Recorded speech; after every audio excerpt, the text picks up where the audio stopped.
Bueno, pues muy buenos días, profesor. Soy Miguel Ángel Olivero Buitrago de décimo A. Bueno, profe, entonces había que realizar un infograma y un texto argumentativo, ¿verdad? Listo. Entonces, pues yo traté de hacer las dos cosas en un solo tiro. Entonces, pues aquí va mi texto argumentativo. La mayoría oprimida, ¿qué intuimos y cómo lo analizamos? ¿Listo?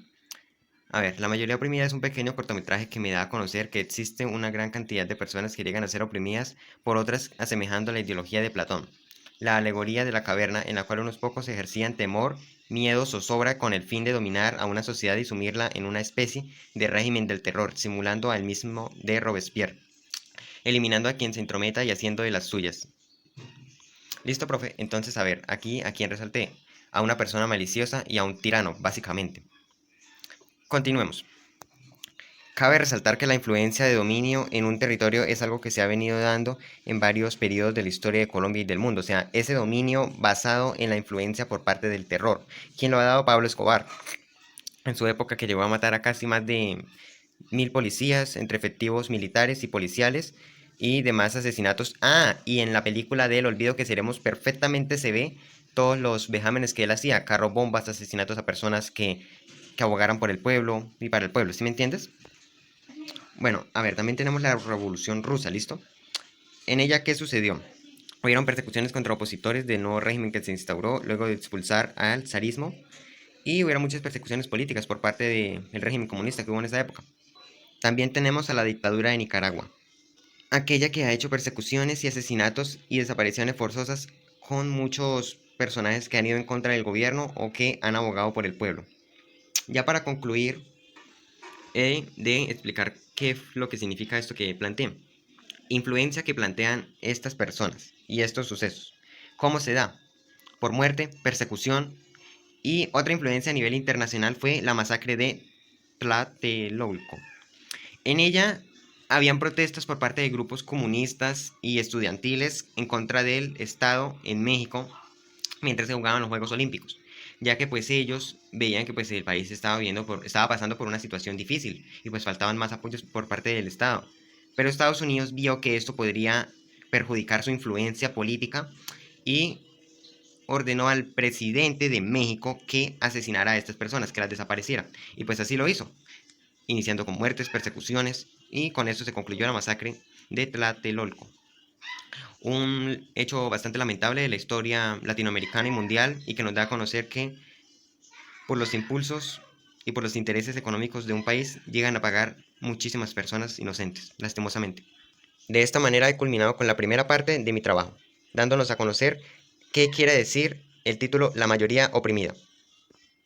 Bueno, en el primer escenario que planteé hablamos de la influencia y de lo que describe en el título, ¿verdad? Ahora vamos a hablar de esto. Ay, pero también cabe resaltar que por causa de negligencia y falta de apoyo por parte de las autoridades, muchas personas mueren en una especie de muerte anunciada, llena de violencia, masacres, represión y abandono. ¿Qué quería decir yo con esto? En el video que usted nos mandó se ve claramente que la oficial, en vez de apoyar al señor, simplemente se hace la de la vista gocha y no le presta atención. Hay negligencia, falta de apoyo, pero no solo por parte policial, sino también estatal, educativa y médica. Pues los médicos se negaron a atenderlo, se demoraron en atenderlo y lo dejaron en un pasillo. Entonces, pues ahí te la planteo, ¿listo? Bueno, a ver, luego de que no se preste el apoyo policial o estatal o educativo hacia esta persona, ¿qué pasa? La persona malévola que está tratando de afectarle siembra violencia en ella, la ataca. Pero esto no solo pasa entre parejas o en sociedad, también pasa a nivel mundial, en ese conjunto de ideas donde podemos llegar a ver las protestas, por ejemplo, en México, que hay violencias desatadas gracias a la polaridad de ideologías y muchas personas llegan a morir y pues el Estado simplemente se hace el de la vista gocha, no permite que entren los veedores de el respeto hacia los derechos humanos y simplemente se hacen los que no está pasando nada, como en una dictadura como en Nicaragua o Venezuela. ¿Listo? Entonces, pues ahora sí podemos hablar de el feminismo, que salió en una especie de respuesta por parte de todas estas agresiones que la misma sociedad le daba. Y por eso redacté lo siguiente. El feminismo fue la respuesta femenina ante los abusos que les daba la sociedad. En partidamente el hombre, ¿para qué? Y concluyo con lo siguiente, para concluir, desde una perspectiva crítica, la vida es una imponente colección de realidades que hay que sortear cada día para subsistir.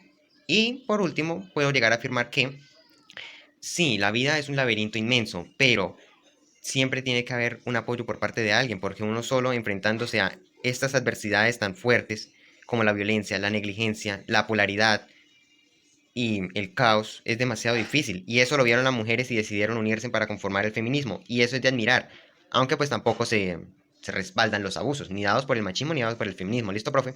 De esta manera he de haber culminado la segunda parte, la negligencia, el abandono y la violencia, ¿vale? Bueno, profesor, y ya para concluir, luego de haber hablado de la influencia y la negligencia, vamos a hablar de las dos partes que se enfrentan. Con esto, entonces, redacte lo siguiente. Pero hay que recordar que el mundo es un conjunto de realidades. Está la buena y la mala. En la mala se localizan el miedo, la muerte y la zozobra. Y en este caso, pues voy a hablar de un callejón. ¿Sí me entiendes? Por lo que ahí hay muchos casos de hurtos, violaciones y asaltos. Y también tenemos la historia de el callejón del beso. En esta historia se habla de un par de enamorados que viven en una villa colonial. La hija vivía encerrada, pues su padre quería casarla en un matrimonio adinerado. Ella se llamaba Carmen y él se llamaba Luis. Entre ellos dos se fue formando un amorío y pues él, para no estar lejos de ella, llegó a comprar la casa que quedaba al frente de ella para estar juntos.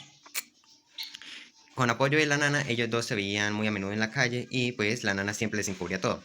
Lastimosamente al final termina muriendo la nana y ella y él de pura tristeza, gracias a que el padre pues se encargó de matarlas a las dos porque no quería verlos juntos, pues para él era una mala influencia que ella se juntara con alguien de menos recursos. Entonces pues él opta por quitarse la vida. Con esto, ¿qué quiero decir? Que un callejón puede tanto ser malo y tener todas estas características maliciosas, como también ser la inspiración para una historia que nos dé a conocer un sentimiento tan profundo como el amor y el querer. Y ya que estamos hablando de ideologías buenas y malas, entonces ¿por qué no hablar de la ideología de que la Tierra es hueca y de que hay habitantes allí y hay un mundo?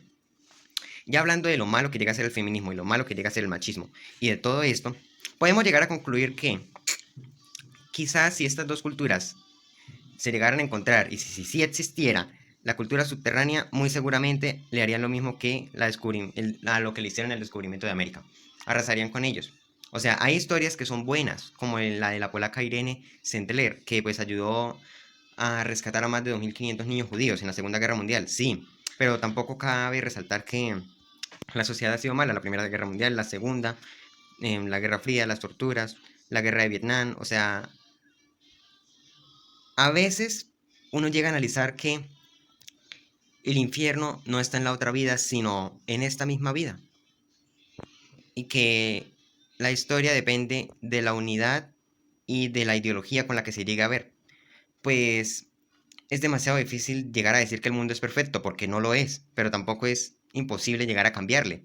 Entonces, pues ahí te dejo ese concepto, profe, y pues cualquier cosa estaré atento, ¿listo? De esta manera he culminado con las tres fases de mi trabajo. La influencia, la negligencia y las dos realidades que se ven en el mundo. Cosas que se vieron en el video a detalle cuando el joven lo tratan de robar y manosearlo las muchachas que estaban ahí. Luego, cuando él fue al hospital y pues le dieron la negligencia y ya lo último, las realidades que pues él llegó a analizar de que pues había falta de apoyo y de todo. Entonces, pues ese era mi intención, analizar todo a detalle y darte a conocer esto. Cualquier cosa he de estar atento. Gracias, profe, y feliz día.